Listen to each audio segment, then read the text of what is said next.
నమస్తే. Welcome to CM today. నేను సహస్ర. AP ప్రభుత్వం మరొక కీలక నిర్ణయం తీసుకుంది. కూటమి ప్రభుత్వం పెండింగ్ లో ఉన్న ప్రభుత్వ నియామకాలపైన ఫోకస్ చేసింది. మిత్రపక్షాలకు ప్రాధాన్యత ఇస్తూ ముఖ్యమంత్రి కొత్త నియామకాలపైన కసరత్తు చేస్తున్నారు. ప్రభుత్వం ఏర్పడి 16 నెలలు అవుతుండడంతో దాదాపుగా 14 నెలలు అవుతుండడంతో పెండింగ్ లో ఉన్న Andhra Pradesh state film and theatre development corporation chairman పదవికి డిప్యూటీ సీఎం పవన్ నటించిన సినిమా నిర్మాత పేరు ఖరారు చేసినట్లు సమాచారం. మరి ఈ మేరకు అధికారిక ఉత్తర్వులు అయితే జారీ కానున్నాయి. ఏపీ ప్రభుత్వం మరో కీలక నియామకం పైన కూడా నిర్ణయం తీసుకున్నట్లు సమాచారం.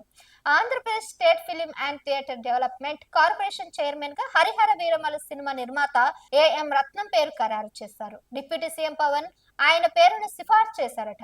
ఈ నెల 24వ తారీఖున హరిహర వీరమలు సినిమా విడుదల నేపథ్యంలో Andhra Pradesh state film and theatrical development corporation chairman గా ఎం రత్నంను నియామకం చేస్తూ ప్రభుత్వ ఉత్తర్వులు జారీ చేస్తున్నట్లు సమాచారం. హరిహర వీరమల్లు సినిమా నిర్మాతగా ఏఎం రత్నంకు పవన్ మద్దతుగా నిలిచారు. ఇప్పటికే సినిమా విడుదల తర్వాత 2 వారాల పాటు టికెట్ ధరల పెంపు కోసం ఏఎం రత్నం 2 ప్రభుత్వాలను అభ్యర్థించారు. ఏపీ ప్రభుత్వం 10 రోజుల పాటు టికెట్ ధరల పెంపుకు అనుమతి ఇవ్వగా తెలంగాణ ప్రభుత్వం చారిత్రక నేపథ్యం ఉన్న సినిమా కావడంతో వారం పాటు వెసులుబాటు ఇచ్చేందుకు సిద్ధమైంది. ఇక ఈ రోజు హరిహర వీరమల్లు సినిమా పైన మాట్లాడిన పవన్ సైతం రత్నం కోసమే మీడియా సమావేశం ఏర్పాటు చేస్తానని చెప్పారు.